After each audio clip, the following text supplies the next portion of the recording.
சிறகடி காசை அடுத்த வர எபிசோட பார்த்தீங்க அப்படின்னா, இந்த மாரி மீனாவும் முத்தும் பார்த்தீங்க அப்படின்னா, அந்த நகை திருடினவள எப்படியாவது புடிக்கணும். அவ எங்க நகைய உருக்க போவாளோ, அந்த இடத்த கண்டுபிடிச்சு அங்க வந்து போறாங்க. அங்க போனதுக்கப்புறம் பார்த்தீங்க அப்படின்னா, முத்துவும் மீனாவும் வந்து உண்மையிலேயே நகைய வந்து திருடி விக்கிறவங்க மாரி வேஷம் போட்டுட்டு அந்த இடத்துக்கு போறாங்க.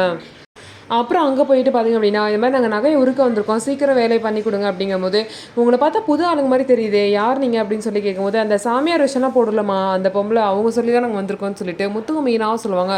ஓ சொர்ணாவா, சொர்ணா கூட இன்னைக்கு ஏதோ தாலி செயின் அடிச்சேன்னு சொன்னால் அதை வேற உருக்க வரேன்னு சொல்லியிருந்தா நான் வரல அப்படின்னு சொல்லிட்டு இருப்பாங்க.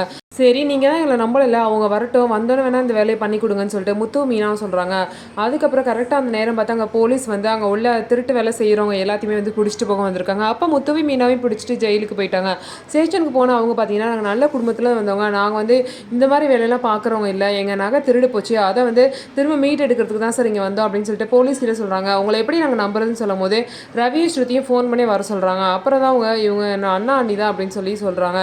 அது மட்டும் இல்லாமல் நீங்கள் உங்கள் நகை காண போச்சுன்னா போலீஸ் ஸ்டேஷனில் தான் கம்ப்ளைண்ட் கொடுக்கணும், உங்களை யார் இந்த மாதிரி வேலையெல்லாம் பண்ண சொன்னா அப்படின்னு சொல்லிட்டு கேட்குறாங்க.